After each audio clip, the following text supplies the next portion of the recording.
నమస్తే Chandana. Welcome to great Andhra top stories. అధికారంపై జగన్లో అతి విశ్వాసం. పందెం నీదా నాదా. బాబు స్కిల్ కేసు నుంచి విముక్తి. అరెరే అంతలోనే మాట మార్చిన మంత్రి. కూటమి ప్రభుత్వ ఏడాదిన్నర పాలన, వైసీపీ అధినేత మాజీ ముఖ్యమంత్రి వైఎస్ జగన్మోహన్ రెడ్డిలో అధికారంపై ధీమా పెంచింది. ప్రతి మనిషికి ఆత్మవిశ్వాసం ఎంతో అవసరం. ముందుకు నడిపించే ఇంధనం అదే. అయితే అతి విశ్వాసం ఉంటే మాత్రం కొంప ముంచుతుంది. అతి విశ్వాసం అనేది మనిషిలో నిర్లక్ష్యాన్ని పెంచుతుంది. ఎదుటి వాళ్లను తక్కువ అంచనా వేసేలా అతి విశ్వాసం ఉసిగొల్పుతుంది. మరి ముఖ్యంగా ప్రతిపక్ష నాయకులకు అతి విశ్వాసం అత్యంత ప్రమాదకారి. మనదేలే అధికారం అని అనుకుంటే ప్రత్యర్థులు పై చేయి సాధిస్తారు. అధికారంపై వైఎస్ జగన్ అతి విశ్వాసంలో ఉన్నారా అంటే అవునని వైసీపీ వర్గాలు చెబుతున్నాయి. గత ఎన్నికల్లో వైసీపీ అత్యంత ఘోర పరాజయాన్ని చవిచూసింది. కేవలం 11 అసెంబ్లీ సీట్లకే ఆ పార్టీ పరిమితమైంది. ఇప్పట్లో రాజకీయంగా వైసీపీ కోలుకోలేదని సొంత పార్టీ వాళ్ళు కూడా భయపడ్డారు. ఇక కూటమి నేతలైతే మాజీ ముఖ్యమంత్రి వైఎస్ జగన్ రాజకీయంగా పతనమయ్యారని, ఇక ఆయనకు భవిష్యత్ లేదని సంతోషించారు. అనూహ్యంగా కూటమి సర్కారు 18 నెలల పాలనలో చేయకూడని తప్పులన్నీ చేశారు. ఇంకా అదే పంథాలోనే కొనసాగుతున్నారు. ప్రభుత్వ మెడికల్ కాలేజీల ప్రైవేటీకరణ విషయంలో గరిష్టంగా కూటమి సర్కార్ బద్నమైంది. దీనికి ఇతరత్ర చిన్న పెద్ద ప్రజా వ్యతిరేక విధానాలు తోడయ్యాయి. తాజాగా రాజధాని అమరావతిలో దివంగత ఎన్టీఆర్ విగ్రహాన్ని 1750 కోట్లతో ఏర్పాటు తలపెట్టడం తీవ్ర వ్యతిరేకతకు దారితీస్తోంది. మెడికల్ కాలేజీలను నిర్మించడానికి తన వద్ద డబ్బు లేదంటున్న కూటమి ప్రభుత్వం ఎన్టీఆర్ విగ్రహానికి భారీ మొత్తాన్ని ఎలా ఖర్చు చేయాలని అనుకుంటోందనే ప్రశ్న వెలువెత్తుతోంది. ఇదే జరిగితే ప్రతిపక్ష వైసీపీకి అతిపెద్ద ఆయుధం ఇచ్చినట్టే. రాయలసీమ లిఫ్ట్ ఇరిగేషన్ను చంద్రబాబుకు చెప్పి తానే నిలుపుదల చేయించానని తెలంగాణ సీఎం రేవంత్ రెడ్డి కామెంట్స్ రాజకీయంగా అలజడి రేపాయి.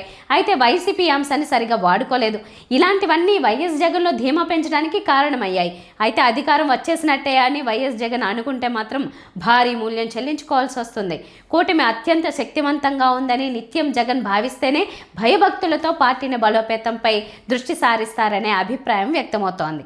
కూటమి బలహీనపడిందనే నిర్ణయానికి జగన్ వస్తే ఆయన రిలాక్స్ అవుతారని, పార్టీ బలోపేతంపై దృష్టి సారించరనే ఆందోళన వైసీపీ నాయకుల్లో లేకపోలేదు. ఎలాగైనా అధికారంలోకి రావాలన్న బలమైన ఆకాంక్ష, పట్టుదల ఉంటే సరిపోదని జగన్ గుర్తించుకోవాలి. నిత్యం అప్రమత్తత కూడా అవసరం. సంక్రాంతి పండుగ అంటేనే పందేలకు తెరలేస్తుంది. ఎక్కడ చూసినా కోడి పందేలకు సర్వం సిద్ధం చేస్తారు. 3 రోజుల పండుగ సమయంలో ఈ పందేలే ఉత్సాహాన్ని నింపుతాయి. దీంతో పండుగ సంప్రదాయం అంటూ చాలా మంది కోడి పందాల కోసమే అంతా అన్నట్లుగా బరువులు సిద్ధం చేసి మరీ హడావిడి చేస్తారు. గోదావరి జిల్లాలో అయితే కోడి పందాలకు పెట్టింది పేరు. అయితే ఉమ్మడి విశాఖ జిల్లాలో కూడా కోడి పందాల సంస్కృతి బాగానే ఉంది. ఈసారి 5 రోజుల పాటు కోడి పందాలు నిర్వహించేందుకు పెద్ద ఎత్తున ఏర్పాట్లు జరుగుతున్నాయి. ఉమ్మడి విశాఖ జిల్లాలోని అడ్డు రోడ్డు జంక్షన్తో పాటు ఎస్ రాయవరం పరిసర ప్రాంతాల్లో బరులు సిద్ధమవుతున్నాయి.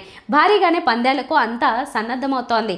కేవలం కోడి పందాలకు కాకుండా పేకాట, గుండాట వంటి వాటి నిర్వహణకు కూడా చాప కింద నీరులా అనుమతులు తెచ్చుకుని పండుగను ఉత్సాహంగా నిర్వహించేందుకు ఎవరి మట్టుకు వారు ఏర్పాట్లు చేసుకుంటున్నారు.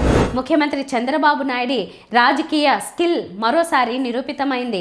స్కిల్ డెవలప్మెంట్ కార్పొరేషన్లో నిధుల దుర్వినియోగమైందని, ఇందులో చంద్రబాబును నాటి వైసీపీ ప్రభుత్వం 37వ నిందితుడిగా నమోదు చేసిన సంగతి తెలిసిందే. ఈ కేసులో చంద్రబాబు అరెస్టు కావడం రాజకీయంగా తీవ్ర సంచలనం రేకెత్తించింది. గత సార్వత్రిక ఎన్నికల్లో వైసీపీ ఓటమికి ప్రధాన కారణాల్లో ఒకటిగా ప్రచారం అవుతున్న కేసులో 37 మందిపై విచారణను ఏసీబీ న్యాయస్థానం మూసివేయడం గమనార్హం. కేసులో ఆరోపణలు నిజం కాదంటూ సిఐడి ఇచ్చిన తుది నివేదికను విజయవాడ ఏసీబీ న్యాయస్థానం పరిగణలోకి తీసుకుని మూసివేత నిర్ణయం తీసుకుంటూ తీర్పు ప్రకటించింది. అయితే తాను కూడా ఫిర్యాదుదారునని వాదనలు వినాలంటూ అజయ్ రెడ్డి దాఖలు చేసిన పిటిషన్ను ఏసీబీ న్యాయస్థానం కొట్టివేసింది. వైసీపీ హయాంలో APSSDC chairman K Ajay Reddy స్కిల్లో అవినీతి జరిగిందని ఫిర్యాదు చేశారు. ఇప్పుడు ప్రభుత్వానికి నాయకత్వం వహిస్తున్న చంద్రబాబు కింద పనిచేస్తున్న సిఐడి ముఖ్యమంత్రికి క్లీన్ చిట్ ఇస్తూ న్యాయస్థానానికి నివేదిక సమర్పించడం విశేషం. ఈ ఒక్క కేసే కాదు, చంద్రబాబుపై నమోదైన ప్రతి కేసు విషయంలోనూ ఏం జరిగిందో జరుగుతున్నదో చూస్తున్నాం. తనపై కేసుల కొట్టివేతకు చంద్రబాబు అత్యధిక ప్రాధాన్యం ఇస్తున్నారు. వ్యవస్థలపై చంద్రబాబు పట్టు మరోసారి చర్చనీయాంశమైంది. ఎంతైనా బాబులో రాజకీయ స్కిల్ అపారమని నిరూపితమైంది. కేసుల్ని ఎలా కొట్టివేయించుకోవచ్చో అధికారంలో ఉన్నోళ్లకు చంద్రబాబుపై నమోదైన అభియోగాలే నిదర్శనం.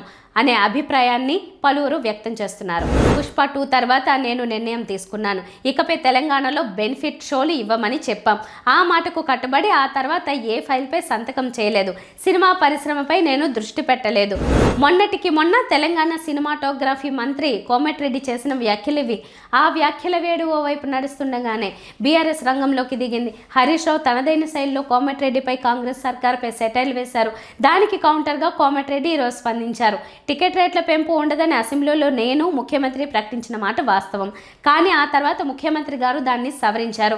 మేమంతా కూర్చుని మాట్లాడుకున్నాం. ఒకవేళ పెంచితే సినీ కార్మికుల సంక్షేమం కోసం 20% లాభం ఇవ్వాలనే కండిషన్ మీద కొన్ని సినిమాలకు ప్రత్యేక అనుమతి ఇస్తే కోర్టు అభ్యంతరం వ్యక్తం చేసింది. ఈ మధ్య నేను హైదరాబాద్లో లేను. ఆ సమయంలో జీవేలు వచ్చాయి. ఆ మాత్రం దానికే బీఆర్ఎస్ పార్టీ వాళ్ళు నాపై సెటైల్ వేస్తున్నారంటూ కోమటిరెడ్డి బదులిచ్చారు. ఇవి వాల్టి టాప్ స్టోరీస్. మరిన్ని అప్డేట్స్తో కలుద్దాం. నమస్తే.